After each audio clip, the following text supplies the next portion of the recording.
Let's do this thing, bro.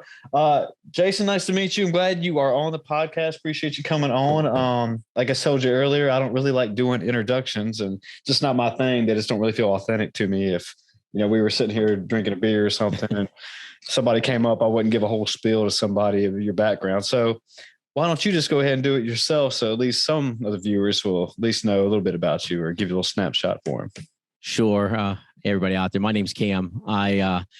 I guess I have two different roles that I really do here. The first one is that I'm the host of the Talking in the Driveway podcast, and it's just myself and four of my friends that we get on the pod, and we talk about sports, movies, pop culture, and just have a good time. And it's Talking the Driveway because for years when we get together, we just hang out in the driveway. And so every once in a while, a text going, "Hey, I need a driveway tonight." And so you grab whatever's cold in the fridge and take it over and sit out there. And we thought that's how we kind of turn in, and just what we do. We hung out in the pod and talk just like we're in the driveway.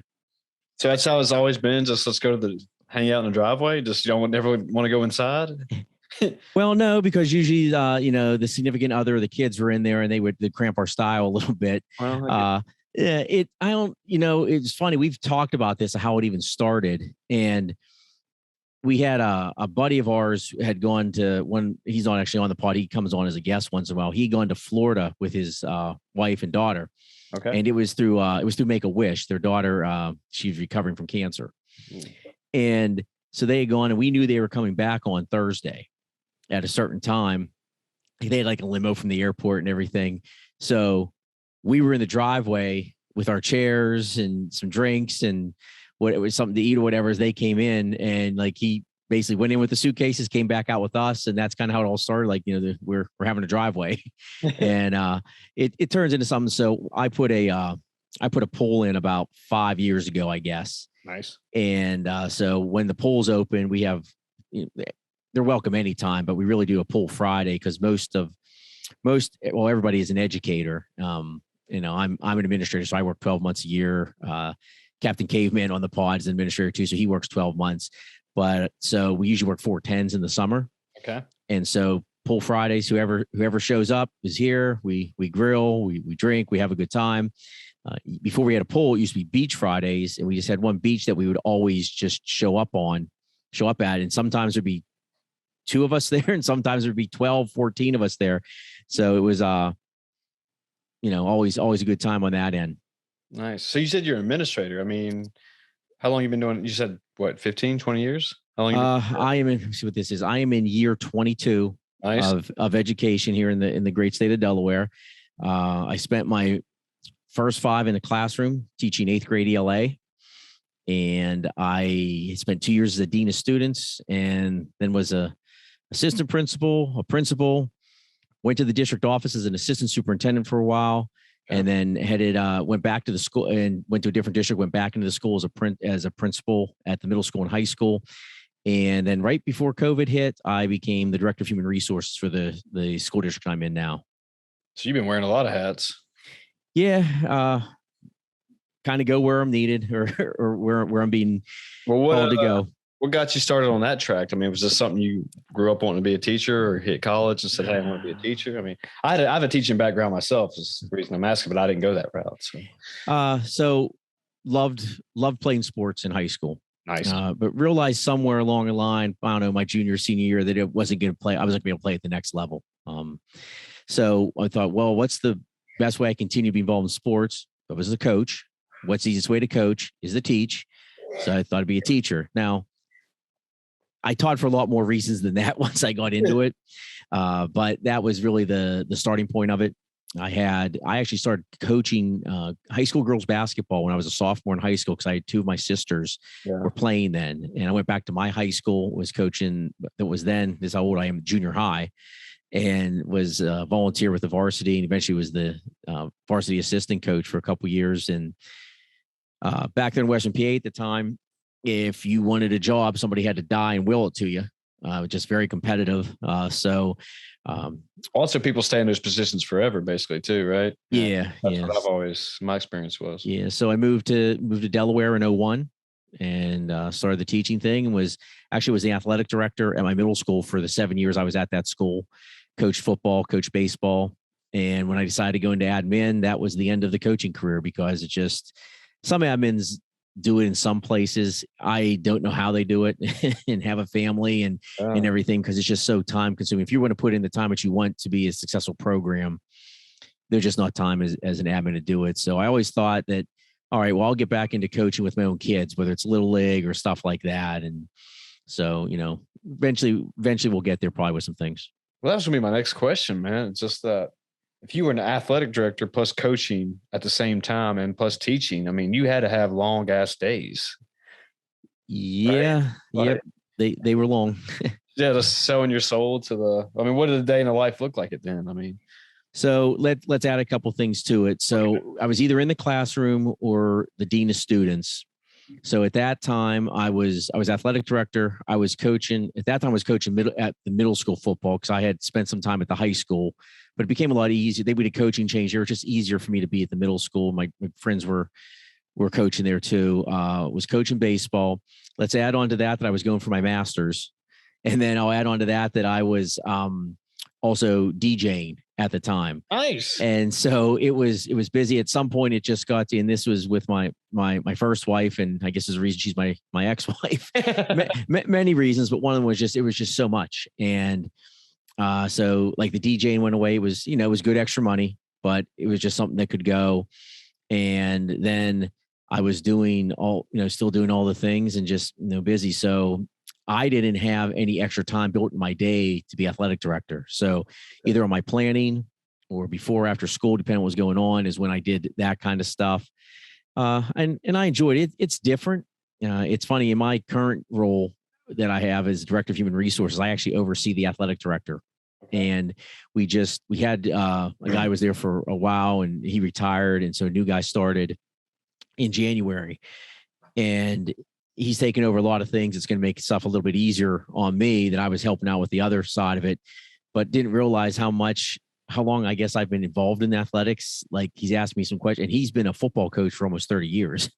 Yeah. But just the stuff that is kind of second nature, that I just kind of always know on the athletic director side. But it's different because, as a coach, wins and losses, you kind of judged on and things. And when you're athletic director, hey, the officials showed up, the other team showed up, no one got thrown out of the game. Hey, the buses got there on time.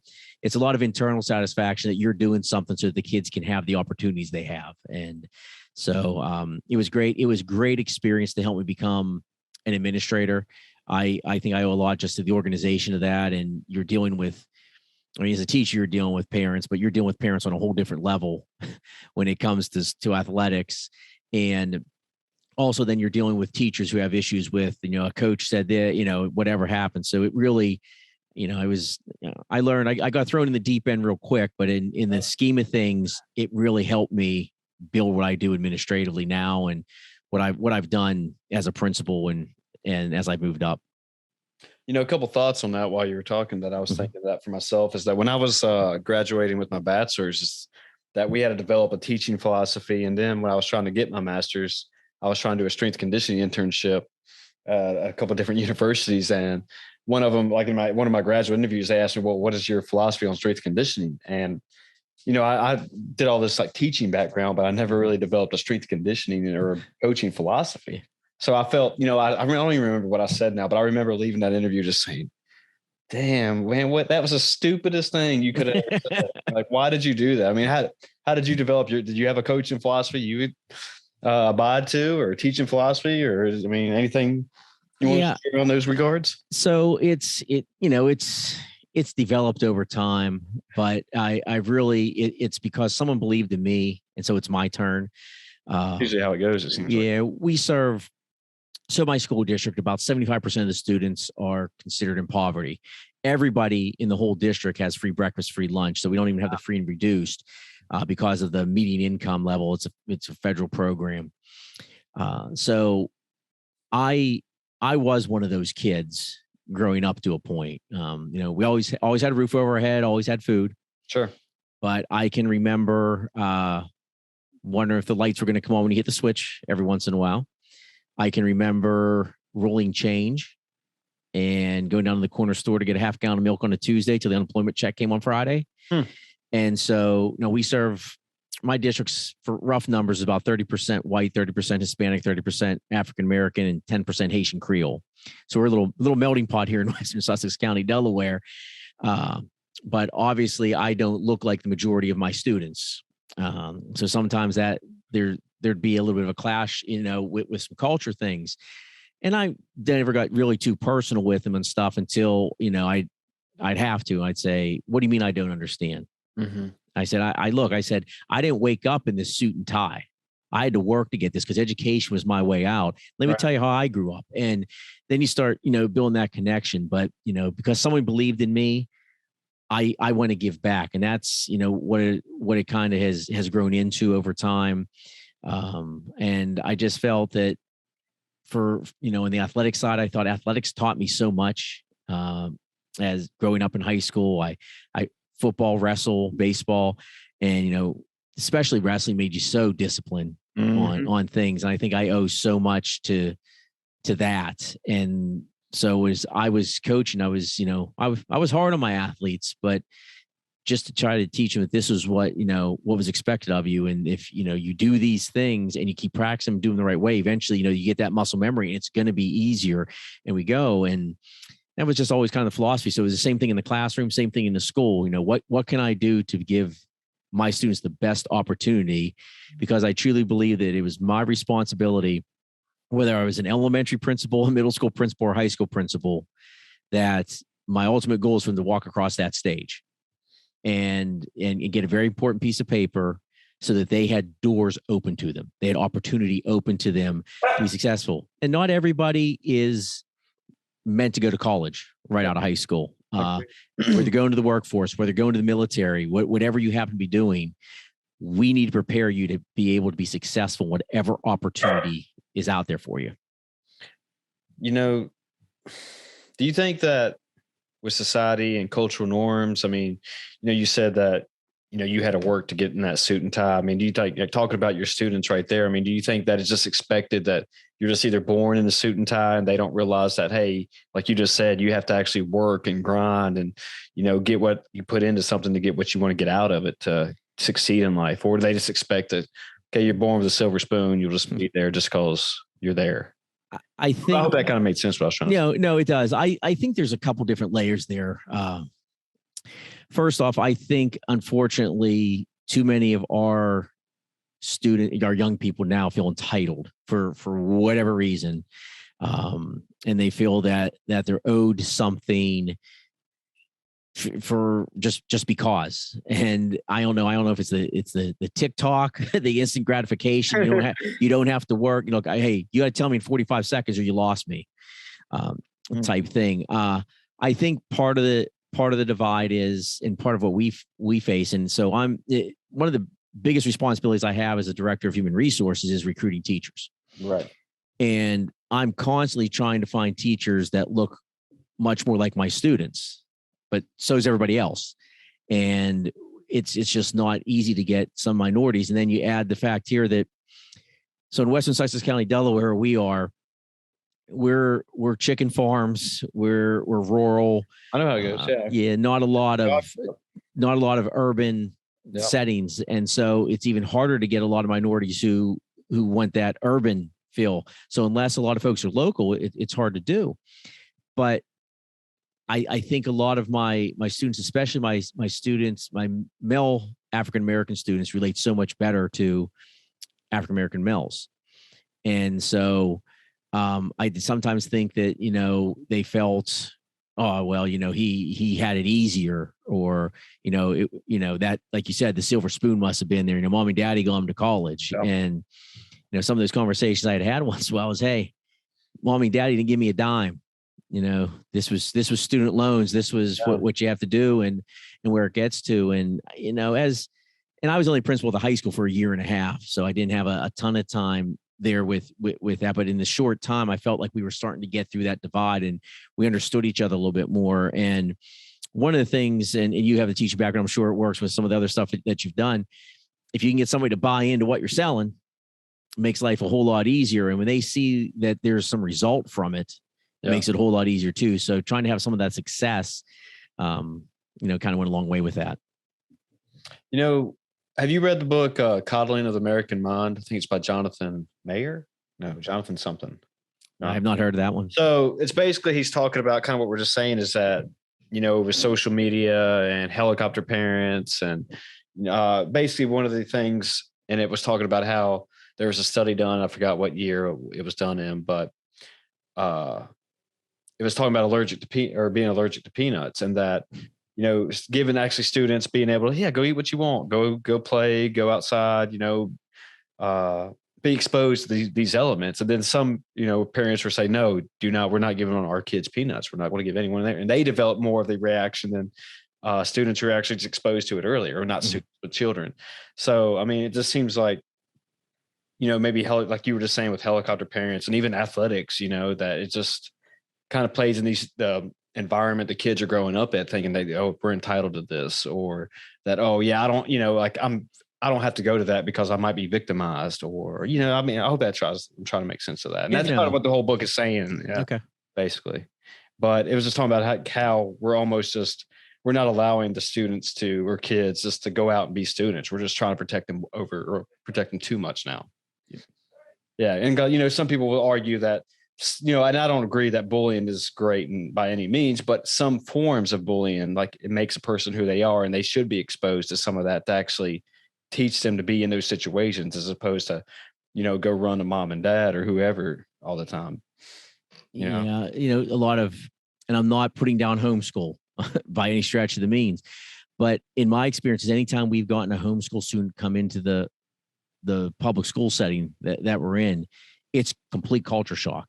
Yeah. Because they haven't had all those interactions and grew up with adversity. You haven't grown up with somebody taking a toy from yours on the playground or doing this to you in the classroom. Like you said, not necessarily bullying, but growing up and what makes tougher. And so it's just like, oh, how does this work? And we've dealt with some of those over time, but it reminds me, I don't know if you remember, was it Todd Marinovich, the quarterback from USC, whose dad was a coach and trainer, and basically he was called the Robo QB. Okay. Like he was doing stretches, like exercises at 2 months, and everything was geared to him being this quarterback, like no junk food, none of this stuff. And so he goes out to USC, takes the team over as a freshman, has a great year, and I think leaves early, ends up going. I think he went to the Raiders first or whatever, but got heavy into drugs and everything. And just like we got to college, it just a whole world opened up to him they didn't know existed. And he just couldn't handle it. Unfortunately, he passed away very young, outside league. I think it's a 30 for 30 on. I don't know if it's a 30 for 30, but one of those type things. It's really good and talks about all that he went through. And I don't know. So, I mean, the hardest job I've ever had in the world is being a father. And because there's no manual, there's no guide. It's just, you learn as you go. And my wife and I talk a lot about at what point are we providing versus spoiling versus enabling. Yeah. And I wish I knew the answer. I think everybody's ultimate goal is to provide more, provide better than what you provided for. Yep, that's what and just like when my kids will say, "Oh, I'm so bored." I'm like, "Oh, you're bored with the PlayStation 5 and the 60-inch TV in your room and the iPad sitting beside you. That you're not bored." No. They just how to use their time wisely, sounds like, Yeah, exactly. Yeah. I mean, that's, I'm not a father. I don't have any kids. I'm just a single dad of 2 dogs, I guess, if you want to say that. But I mean, I've heard that argument where kids are like, "I'm bored" or whatever. It's like, how are you bored? I mean, even though, like, yeah, okay, you can't find anything to watch, or you're bored with your video game or whatever, there's still other things to be looking forward to do. I mean, one thing that was never really ingrained on me, and I do think about this a lot. We're talking about athletics and stuff. I mean, growing up, I was in a rural area, and we didn't have like a recreation center at all. We had no stoplights. It was all cornfields. Just farmland from the wherever you're at to the horizon or whatever. But but it was just me not knowing that, oh, I should go out there and actually be practicing or working on my game right now, or, doing push-ups, or just, they're looking up. I don't remember when YouTube came around. It was probably what, 2004, 6? Yeah, somewhere around there. So, yeah, I mean, but like, you start, I should have been like going and looking up stuff, how to improve myself. And that's one of my regrets, that at that time, I just thought, oh, I'll just watch this movie. I'll play video games. I was not working on me. And I think, like, I guess my whole point of this is that maybe children are missing an aspect. It's just that they, like you said earlier, if it's not keeping their attention for 45 seconds or more, they don't care about it anymore, and they don't want to do anything about it. Hope that kind of made sense, that little rant. No, it does. And obviously, I'm a little older, but when in the summertime, it was great. Like, you got up hey, we're meeting in same very rural area where I grew up. So Yeah. we meet at the church, and at the church was, we had a basketball hoop there, and okay, what are we doing today? Yeah. We're going to play baseball. We're going to go do this, and whoever's house you were around at lunchtime, you went in, everybody ate, and, you played basically till it got dark, and that's when you had to be home. Nice. And you don't see that anymore. No. Kids rather be inside and on their phones or whatever it happens to be. And so sometimes when I get the bored thing, I'll say, I can find something for you to do. And often they tend to find, they're not bored anymore when that comes around. But, that's, part of that book too, that parents do not, and I'm generally speaking, I'm not saying, like, oh, this is everybody, but I'm just generally speaking that they don't want to allow their kids out till dark to go play, or whatever. I mean, it's, it's kind of one of those things, like if I left and went and ride my bike or whatever, I'd just come back when I got back, but there's nowhere I was really going. I mean, except the store and back, that's all where I'd go. But like, now that it's, they're afraid, like I was saying earlier, some people were afraid to let their children out of the house that late just because what might happen. And I get it that they're being overprotective because, like I said, I'm not a father by any means, but if, my kid got kidnapped or something, like, I wouldn't know what to think, So, I mean, I get it, but I don't get it, I guess is what I'm trying to say. It's hard for me to sit on a fence and look. I'm trying to look at everything both ways. It's tough, different society, different time of growing up, and which had, ability to. I remember one year, I forget, I think I was covering a class for some reason. And we were discussing about how you stay in communication with each other. I don't know what the lesson was, but I said, well, look, I didn't have my first cell phone till like 2000. I don't know, somewhere in there, not 98, 2000. I said, but so I was out of high school then. I was in college, and they look, they go, well, how'd you meet up with people and stuff? I said, well, you did this thing you called plan. You'd say, hey, we're going to meet at 4:00 at this place. We're going to meet at 6:00 at this place. I said, and that's what you did. And like, oh my, they just like were dumbfounded. Yeah. That's how you do things. And you really want to throw them for a loop. I used to teach the book, The Outsiders, when I was in the classroom. Yeah, I remember that. And Dally goes to use a payphone, and the kids just turn around and go, what was a payphone? What was that? You put money into a phone? I said, oh my, it's just like, here, let me tell you how things used to work a little bit, and just, different world for sure.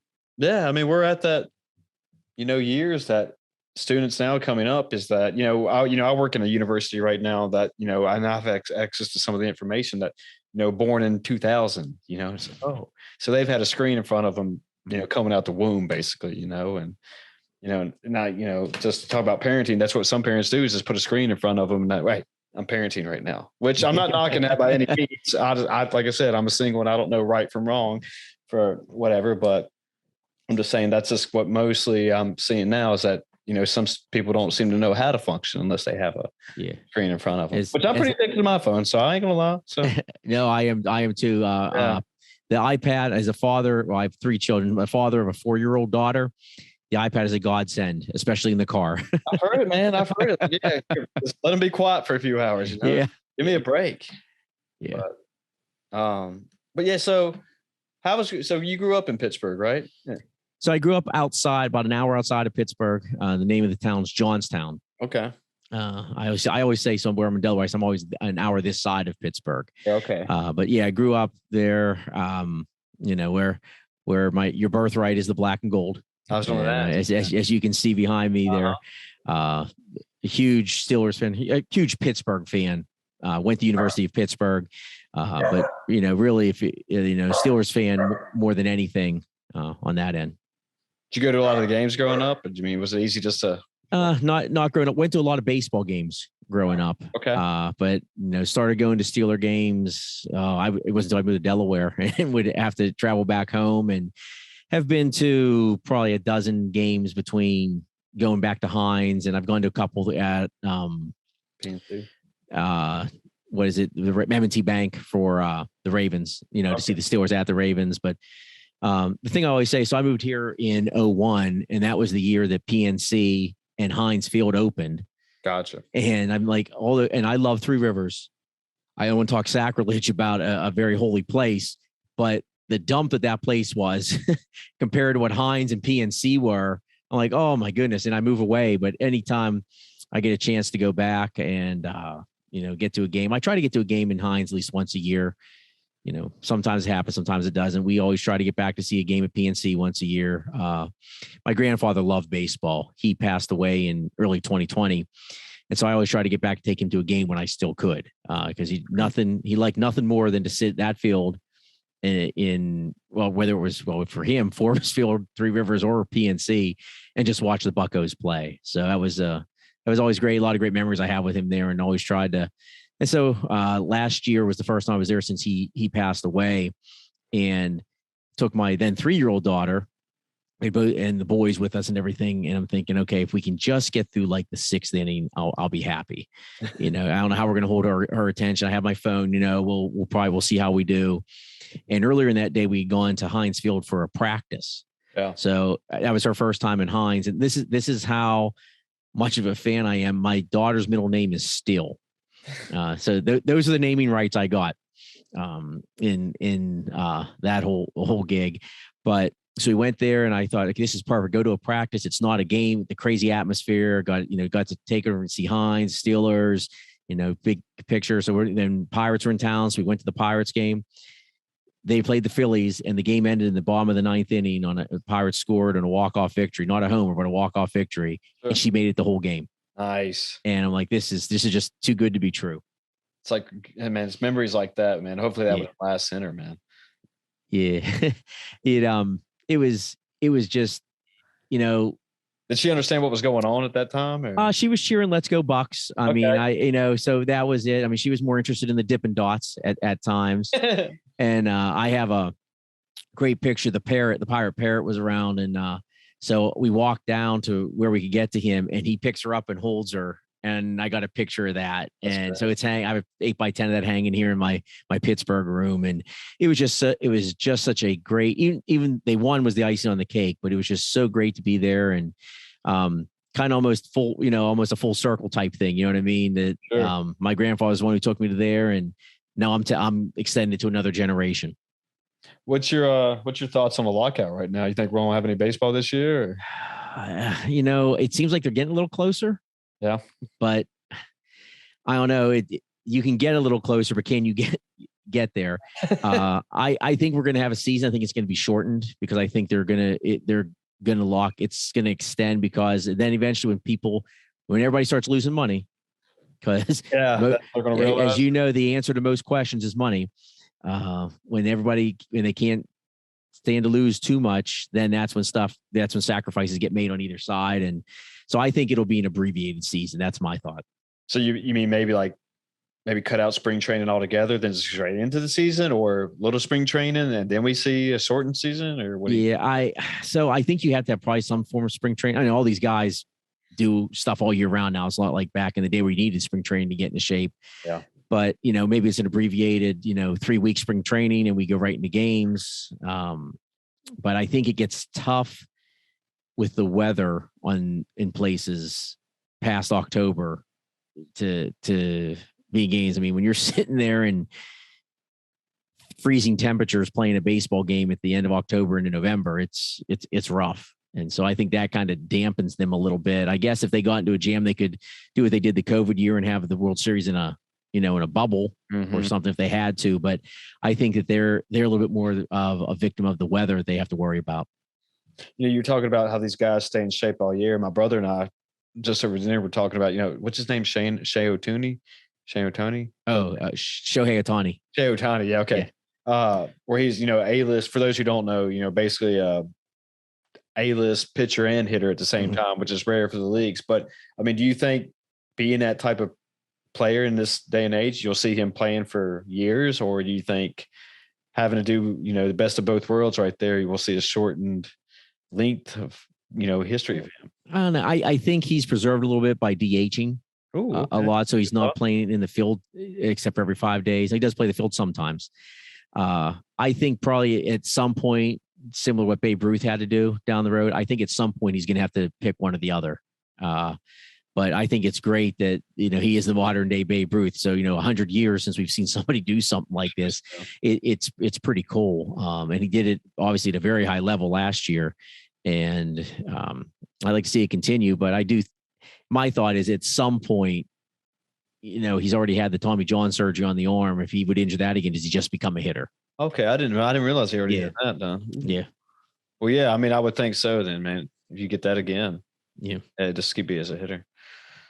I have this thing on my bucket list trying to visit all the Major League Baseball stadiums I can do before I, kick the bucket. But I've only gotten 5 of them. I mean, how many you got under your belt? Do you try to get to a lot of games everywhere you go, or when you travel, or when you could travel? Or yeah, when I can get somewhere, I try to. Oh boy, I'm trying to think. So obviously, I've been to Philly and Baltimore and Pittsburgh because they're all right here, and where I live and everything in that area. So 2 different parks in both Philly and both in Pittsburgh.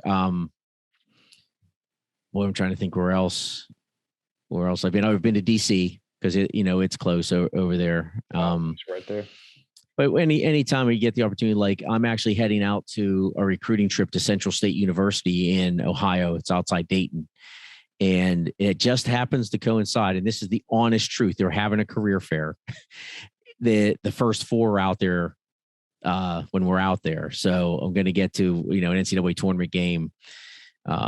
At least 2, they play 2, they play 2 the Tuesday and 2 the Wednesday. So we'll get to the game probably on Wednesday night or something like that. So, whenever, same thing when I'm traveling, if I can get somewhere, they usually have a big career fair I go to back in Pittsburgh. And for years, it always just worked out that the Penguins were in town the day before or the night of, and I could get a Penguins game in. So, I like to get to places. I've been to Yankee Stadium for a football game. I was there when Pitt played in a bowl game, so I haven't seen a baseball game there. So I don't know if that counts or not. Yeah, I think I'm sit inside it. So it might be a different, vibe, but whatever. Yeah. And then my oldest is my boys are my stepsons. They're my boys, but they're my stepsons. I wasn't able to change him when my wife and I met that he's a Giants fan. So they play the Steelers once every 4 years, in Hines and then in the Meadowlands or whatever they call that place now. Yeah. So we try to go every time they play. We've been to 2, and the last time they played was Monday night of the COVID year, so we couldn't go. But so whenever they play the next time, they'll be at Hines. We try to get there, and that's kind of like our family thing every 4 years. You said something, and I had a question earlier, so I didn't want to circle back, but I guess I want to ask it so we can circle back to your teaching and recruiting. Sure. And stuff. So, you're being a director of human resources. Is it tough recruiting for teachers right now? Or positions? It's never been worse. So I figured when I was an assistant superintendent of a previous school district, the bulk of my responsibility was the HR. Yeah. That was the title of it. So probably 10 years ago, we started having conversations like we're not seeing as many candidates at these career fairs. And when you're at a career fair and you're talking to these universities, like, yeah, we're down in some numbers. And we were talking to like the Department of Education here in Delaware, like, oh no, look at these numbers. And Delaware is a net importer of teachers. We do not produce enough teachers in the state to house our schools. So we have hit Pennsylvania and Maryland and Virginia hard for years. And I'm a perfect example of that. I came from Pennsylvania because where I was, it was very difficult to get a job at that time. So fast forward 20 plus years later, and it is truly the buyer's market on this now, because if you got a teacher right now, they can go where they want. when they graduate. So it's not like, hey, I never even heard of where Delaware is. Yeah. But before, like, oh, we have teaching jobs. Well, they don't have very many where I'm from right now. Now it's like, well, I want to stay home. Well, you can stay home because they need folks. So it's been getting that way for a while. COVID exacerbated it. Sure. Because a lot of people saw what teachers were going through and don't want to, even less want to go into the profession now. Yeah. It's not a very well paid profession. There's benefits with it and that's what I often try to tell folks when they're like some of our students. We have a teachers academy in our high school. So those are students that are looking to be educators and go to school to be an educator. And, someone talk about the money. And I said, you can go places, make money, just you're going to pay more to live. Yeah. I said, which is fine. I said, but you got to remember, I said, there's a lot of benefits. I said, first off, you have your summers off where you can go, especially when you're younger, go work and make some money doing something if you want to. Most places have summer school. So you're already getting your regular salary. Now you can top, summer school onto that for 4 weeks. I said, here's the thing that some people don't realize with this. And some people who don't start off in education, then come to education, realize you're off every weekend. You're off every holiday. True. You get a week plus off at Christmas. You get a week off in the spring break. And so that stuff, I said, there's some fringe benefits on that side that start to add up, especially if you have kids in a family and you're in the same school district. It makes life a little bit easier in that regard. So, but it has never been more difficult. I'm the president of our HR Directors Association. Delaware is a small state. We only have 19 school districts in the state. Wow. So there's only 19 HR directors. We meet once a month. And we used to, at the end of the meetings, go around and say what vacancies we had. So you start with one person and they go, I've got 2 special ed, 3 math, a science, and something else. Next person comes up, I've got 4 special ed, 2 math, and a biology. And the next person, I said, stop, we're stopping. I said, this is depressing. We all need special ed math and science teachers. And that's always been that way. And if you ever told me, I'd have had a hard time finding social studies teachers because most guys who want to go coach are social studies teachers for whatever reason. If you ever told me we'd have a hard time finding a PE teacher, I have a PE opening at my high school. I couldn't get a teacher for now. It happened mid-year. Yeah. But we have a sub in there now, and he's doing a great job. But you used to be able to just find PE teachers everywhere. And same with like elementary. Like I never thought I'd struggle for elementary teachers because, most females who want to be a teacher want to be elementary teachers, and never thought it'd be hard. And we've struggled to do that. And I don't know, they keep saying, well, grow your own. I said, well, okay, I get that with our teacher academy, but that's a 4-year, 5-year, 6-year answer.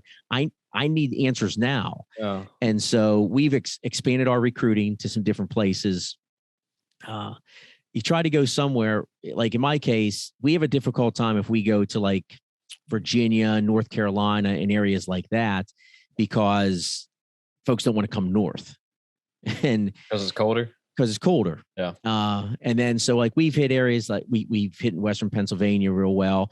And what happened, there for the longest time, it was hard to get jobs because the population was shrinking and it was a depressed area. I mean, the steel industry left and it took Pittsburgh 30 years to recover from it, but they did. But then we've gone up to like Western New York into the Buffalo area where they've had some difficulty, have reached out have gone up to Akron, different places that have struggles where you have folks that will leave. I was supposed to, before COVID that year, I was supposed to head out to East Lansing to go to Michigan State to a career fair there, because you talked to other recruiters as you're at stuff. And they said, yeah, Detroit's a pretty depressed area. You can head out there, might get some folks. And I had a sign ready that said snowfall in Michigan in 2019 and had the number snowfall in Delaware, 2 inches. And that was good. But hey, if you don't like the snow, let me tell you something about, do you want to go to a beach? And so you try to find it, but we have to, I want to get on a political soapbox here. We have to, as a country, we have to find a way to make teaching more appealing. And I don't, we've talked about different stuff. They do have a lot of programs where you get some loan forgiveness if you teach in a high poverty area, Title I school. And so that sometimes helps as well. And one of the things that we're working with the Department of Education on is a scholarship, and Maryland has this where, okay, you'll go to school, you're high school Delaware graduate, you go to school to be an educator, and you say you'll stay in Delaware for 5 years. We'll forgive your loans. You're done. You come out clean. And if you only stay for 3, well, we forgive 60%, whatever, 20% a year, with the thought of, if you stay somewhere 5 years and you're from here, you're probably going to stay. You might not stay in that district, but you're going to stay as opposed to going somewhere else. Makes sense. So it's something we're working on a little bit and seeing where we are and trying, but it's becoming increasingly more difficult every year. I mean, well, for the future of for the education system, I mean, do you see that, I don't want to call it a trend, but do you see that, coming back as saying, like, teaching becoming more of an appealing job, maybe 10 years down the road, or I think things go in cycles. Yeah. So I think once the terrible stories of how people were melting down during COVID, kind of go away. And one of the things that I feel in education we are terrible about, and I talk to my teachers about this all the time, is we're our own worst enemy. Because as a teacher, I'm complaining about this or I'm complaining about that, and the students hear that, or the students see that you're doing that, and like, why would I want to go do something that you're this miserable?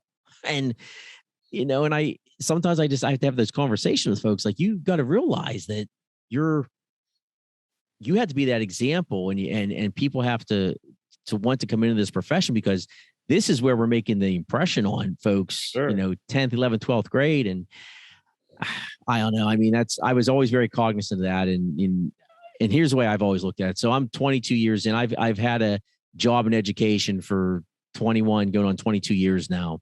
I've had to go to work a day in my life. I love what I do. That's great. No matter what job I've had, there's never a time I'm not excited to go to work, because on my worst day, I'm working with kids. Now, being in the district office, sometimes I'm not around kids as much as I'd like to be, but I know it's like what I want to say, it's for the greater good. Doing what I'm doing now, I affect the whole district rather than just the whole school.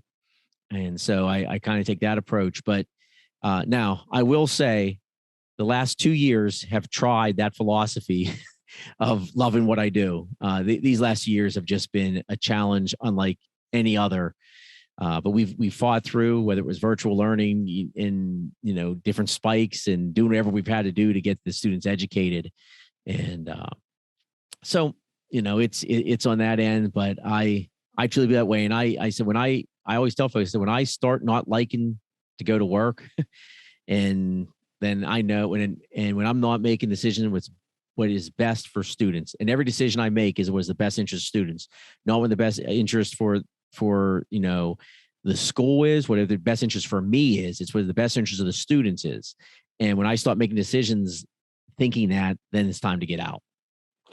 You're talking about virtual learning, and I don't know if there's enough data right now to actually even ask this question, but I'll just get your thoughts on it. I mean, are we, I'm not seeing it, but is the education system seeing a decline in students' cognitive abilities or their thinking levels, or just because of this virtual learning? I mean, I'm just saying this because I've read and, a couple of articles and seeing YouTube videos where you see, the learning taking place over Zoom like we are now, but students are just over here looking at their iPad the whole time or whatever, and they're just not getting anything out of it. Is that, we're seeing you're talking about, you haven't gone to work a day in your life, and that we're just seeing students like, oh, well, I don't care what my passion right now is watching this Netflix video. Yeah. I don't know if there's enough data over just a short amount of time. Obviously the majority of students learn best by being in a classroom with a teacher. Sure. Some students have thrived in this virtual world. Don't get me wrong, but the vast majority of the students we serve really need to be in a classroom and get that education, the traditional style. I do think that obviously there's a little bit of a gap for the students that missed some time. We basically missed the last quarter of a year when we shut down in 20, and some students like in our district, you could choose to be virtual last school year, the 2021 school year. So some students didn't step foot in school until this fall.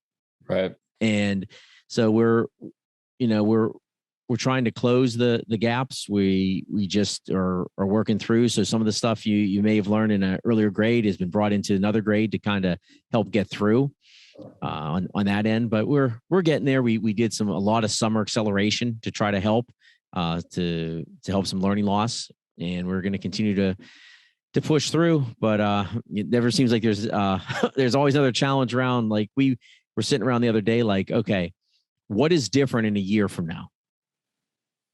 And it's like, well, let's hope that we don't have the mask mandate. Let's hope there's not another variant. But this has just become so difficult. I never would have thought this school year would have been more difficult than last. And in some aspects it has, because, well, now in Delaware, at least you have to wear your mask basically when you're out in public. Okay. But all of last school year, you had it. That's the way it was. And then as we got to like Memorial Day in the summer, okay, you don't have to wear masks anymore. We were right like at the end of the school year. So, we kind of wrote it out. Then we come back in the fall. They did say that schools had to wear masks if you were in a K-12 school, but that was the only place anybody had to wear, kids had to wear them. They weren't wearing them at the mall. They weren't wearing them when they went out to eat. They weren't wearing them anywhere else. So that was challenging. But then when they put this mandate back in since the Omicron spike, that it's kind of helped a little bit. But we were just like, what, are we sitting here next year dealing with the same things we're dealing with? We hope not. Right. But it's just is this going to be the new normal? I'm here in Virginia, and I hope I don't get this wrong, and that's why I need a fact checker on this podcast. But we just got a new governor, and I think he took the mask mandate out. Yes, he did. Believe me, we've heard about it. We're close enough. Yeah, I figured like you were talking about it. I was like, yeah, I'm pretty sure he took it out, and I think he's getting some backlash for it from. I think some schools still want it implemented into their system, but yeah, you got some technical difficulties going on there.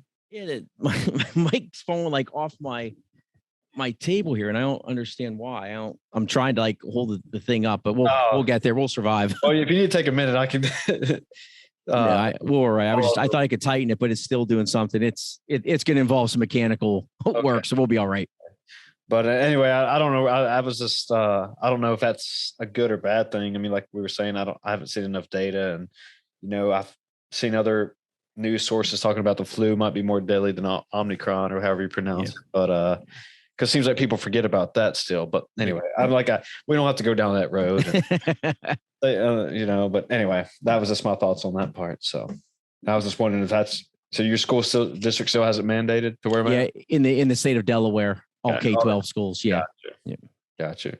Well, let's maybe try to turn this into a brighter side of things. I mean, so you said on your podcast you talk a lot about pop culture and movies, and I got this thing I've been trying out that I've been trying to ask questions from the internet to my guests, and it's just some kind of it's more or less randomized questions, and it just kind of gets you thinking. And so if you're game, we can try that out. Absolutely. We sometimes play a game called This or That. Yeah, we have a lot of fun with. Yep. This is kind of like Would You Rather, kind of rather. So gotcha. It's nothing too wild and crazy. So since we talked a little bit about sports, and I got a couple more questions about sports. We'll talk about that here in a minute. But first question I got for you: what professional athlete would you choose to be your college roommate? Oh, that's a good question. Mm-hmm. I was thinking about this too when I wrote it down.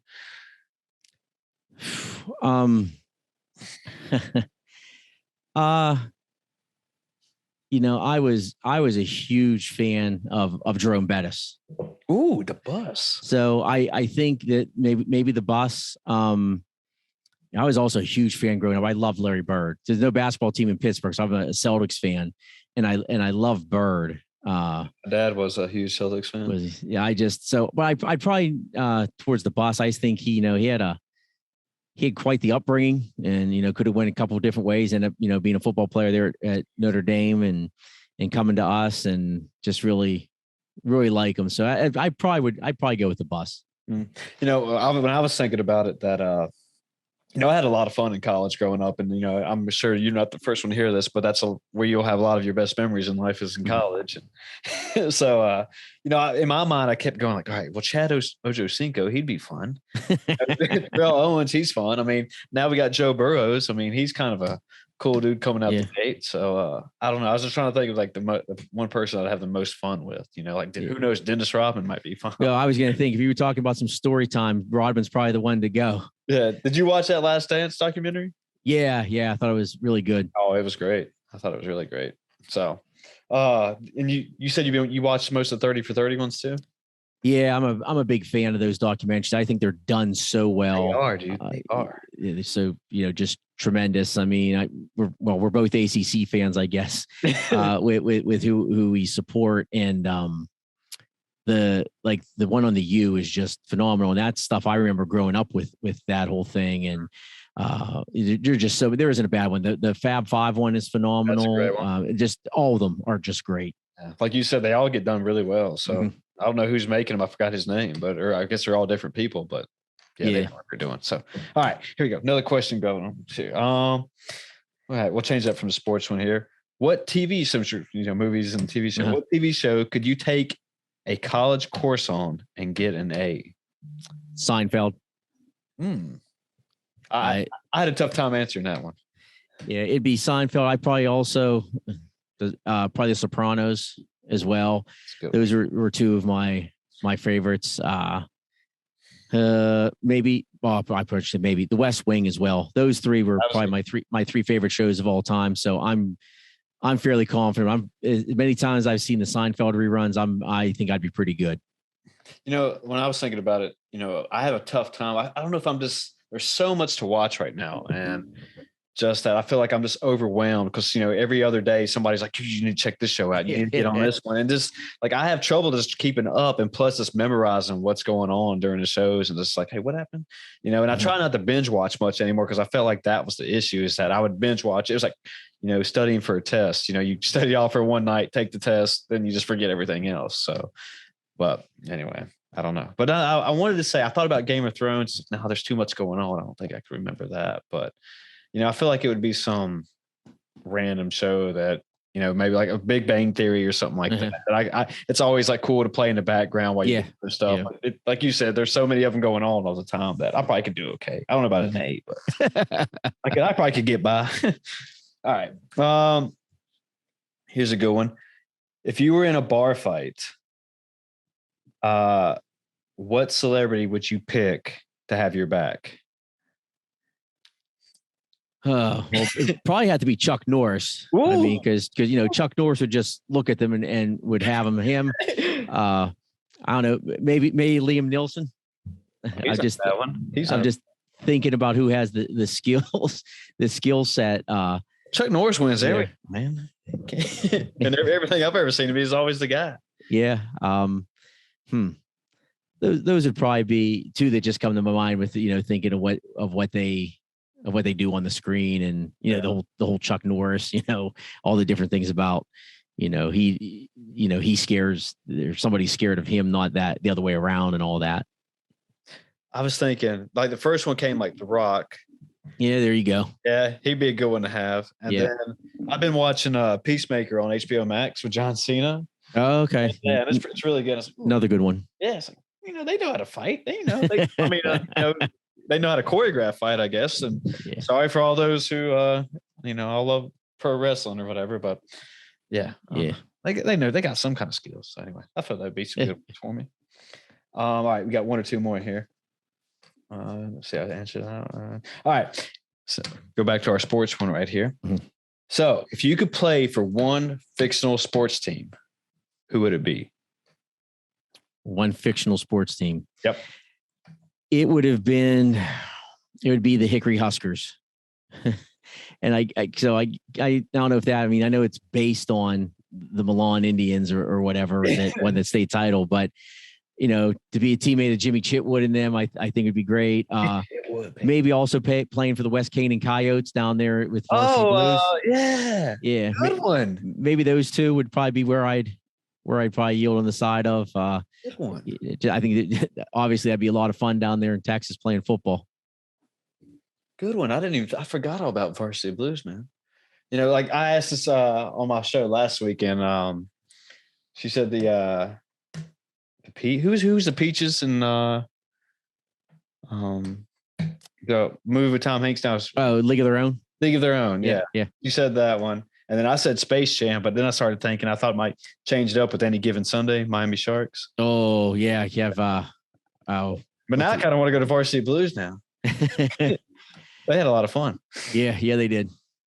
But yeah, I mean, do you have a favorite sports movie of all time? Or it'd be Hoosiers. Sure. I could watch that. And I was a huge Bobby Knight fan growing up as well. And I loved Indiana. Of course, didn't end well for him there, but that was just, and so that movie just still, I mean, I could, if I ever flip through the channels it's on, you might as well forget about it because I'm done until it's over. Well, why Bobby Knight? What got you?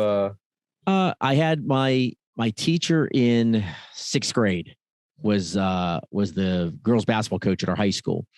And he was a huge Knight fan. He was the first male teacher I had. My parents were separated at the time, and he really became like a second father to me for a while. And I just kind of learned from there. And then they had won the national championship when Keith Smart hit that shot, and watching them through the tournament that year is one of the first tournaments I really remember.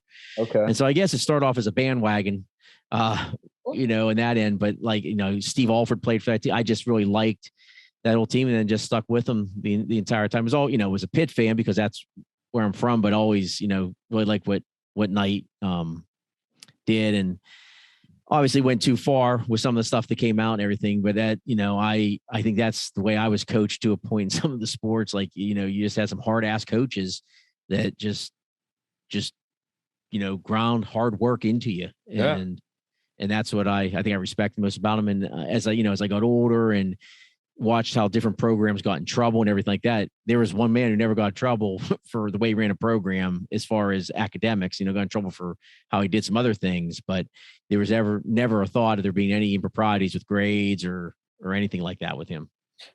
I mean, we're starting to see getting this whole new era of these old coaches, like Coach K is getting ready to retire. Mm-hmm. Roy Williams just retired. I mean, what do you think about the future of college basketball? I mean, do you see it still living up to its hype? We got, these legends starting to leave, and that we're going to have new blood coming in. I don't think college basketball is what it once was with, the one and done. Yeah. It has changed that. Like, you don't really get to know these guys in the year they're there. There's no more Christian Leitners or guys like that you watch for 4 years at Grant Hill that you watch play. And I think the NCAA is holding on by a thread right now in regards to them as an organization. I mean, they're starting to make some of these concessions with the name, image, likeness. This transfer portal's done what it's had. At some point, I think the universities and the athletes have finally realized they have the power. And if they want to say, hey, we're going to start doing this, if the NCAA doesn't, then that's where we're going to be. So it's a little bit of the dog wagging the tail, or the tail wagging the dog here a little bit now. But I think if college football decides they want to go to something different and the NCAA says no, they're just going to up and say, hey, this is the new organization. Yeah, we'll do what we want to do anyway. Yeah. Huh. That's a good point. I like that. Yeah, but I mean, that's exactly what it's starting to go to. I mean, you let a little bit, slide, like letting players make off their names off their money off their likeness now, then just where does it go from there? I mean, So, I mean, some of these athletes are getting paid ridiculous amounts too. I mean, and some of them are not even that big of a names. So no, you're making some money. Yeah. When it first came out, I was like, man. But I mean, and I get it, if I was when I was a college student, so playing a sport and, just trying to get a couple bucks there and here and there. I mean, yeah, I would have definitely tried if I can make a couple bucks off my name, why not? I mean, are you a believer in that students student athletes should have made money at all times or been paid to play? I don't know. The way I always looked at it is they're getting paid a scholarship. They don't have any loans when they come out. Right. I mean, so you are getting an education, but if the universities are profiting off of you like they are, I always thought that there should have been a certain amount of that money went into like a trust fund or something like that they could get after they were done. That's a good point. Because then I think, it's a whole different thing now. Here we are. Hey, you come to Texas, you're going to get a name, image, likeness deal for 6 figures, from this booster. So that now becomes part of the recruiting process. So it's almost like you are paying the players to come there. And you talk about the 30 for 30, look at the SMU one and everything that they went through about having to meet the payroll. Now you're okay to meet the payroll. Yeah, that's a great point. I didn't even think about it like that, but yeah, that's great. And I forgot about University of Texas actually paying their players. I forgot, like it's a couple grand. Stipend now. Just come like, just the O lines, and it's coming out of some booster charity or something. Yeah, it's a great recruiting tool. So, all right. So last question I got. Sure. This is neither nor sports or anything, but it's kind of more of a thinking one. Would you rather all of humanity be able to breathe underwater, fly, or be able to communicate with aliens?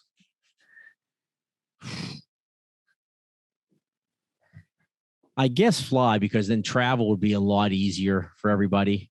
Kind of take some stuff out of the equation. I'm not a big alien guy, so that one comes out of the equation. The underwater thing is interesting because it would certainly give us more places to live. So but I think I'd probably go with fly, just I think because it would make traveling easier, make life a little bit easier. Yeah, I mean, I agree it would make life easier, but I've read a statistics, and there's like so much of the ocean we've never explored yet. Mm-hmm. When I say we, not me, but I guess. Yeah. But so it's like, what if there's some secrets down there when you get down there where the sun can't touch anymore and stuff, But and I think we're still finding out new species that live in there or whatever. Yeah. I don't know, but then the whole alien thing, it got blown up, especially with the last like stimulus bill thing that came out, and the Pentagon was supposed to report. I don't know if you remember this, but we're supposed to report everything they had on aliens for the last few years. And I don't think I don't remember. I didn't even look it up, but I don't think nobody cared. I think nobody gave it. No, I don't think they did either. It was like, just tell us more about COVID. We got to figure out our lives. But anyway, let's take this home on that one. How about that? Sounds good, Chris. Really appreciate you having me on, man. Yeah, before you get off here, why don't you tell everyone how to find your podcast, how to find you, anything you want to get out there? Sure. So it's Talking in the Driveway. We have a website called talkingthedriveway.com. You can get the podcast wherever you get podcasts, Apple, Spotify. You can get it right from our website. You also can email us at talkingthedriveway@gmail.com. Like I said, it's about an hour and a half listen. We have a lot of fun. We really have a great time, enjoy what we're doing, and we think that comes across real well. In what it is. So we certainly hope you give it a listen and you email us and let us know what you think. And we're constantly evolving the show based on our emails. We share some email at the end of each show, and we really enjoy that. So that's where you can find us, and hopefully you're willing to check us out. There's lots of stuff on the website, little bios about us. You can buy some merchandise there. And also we actually have our football pick'em contest is almost done with all of us. So we only have one game left, with that being the Super Bowl. Who do you got picked? Cincinnati or the Rams? We haven't picked yet, but I'm leaning towards the Rams right now. I think Aaron Donald's a Pitt Panther, so I might be a little biased. And I'm Cincinnati's in my division, so I'm biased there for certain. But I just think if Aaron Donald against that Cincinnati line is going to make. I mean, I watched what Tennessee did to Cincinnati, and they don't have Aaron Donald. Yeah. So I think that could be a difference in the game. Well, one last question before we jump off here. I wanted to ask you earlier. I forgot. What do you think about the whole Brady thing? I mean, do you think he's just waiting out to the 15th to get that extra boost of money, then retire? Or I don't know. I heard that is he just like, nah? I was listening to someone today said they'll take care of him. They'll give him the money, irregardless of what he does. I don't know if that's true or not, but I don't know. There's a part of me. It's like, okay, is he looking around thinking, hey, Jimmy G's out at San Francisco. Trey Lance isn't ready yet. That's where I'm from. I signed a deal there. They're not too far away.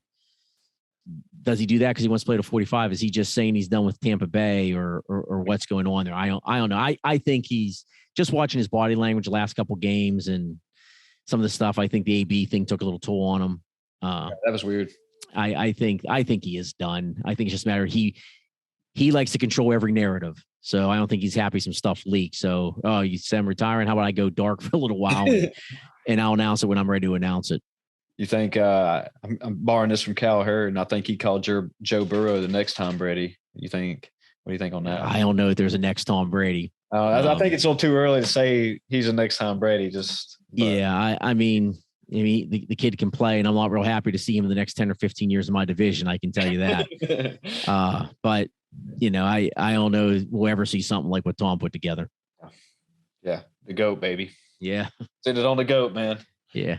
All right. You said everything, all that good stuff. Anything else you want to get off or say promote or before we hop off here? No, I think that's all. I appreciate you having me on, Chris. Enjoyed it. Sir. And hopefully we can get you to come do a crossover event and be on ours. That'd be great, man. Just set it up. All right. All right. People, we are out of here. Thank you for listening, all that good stuff and all your support. Be good to yourself. We are gone. Take care.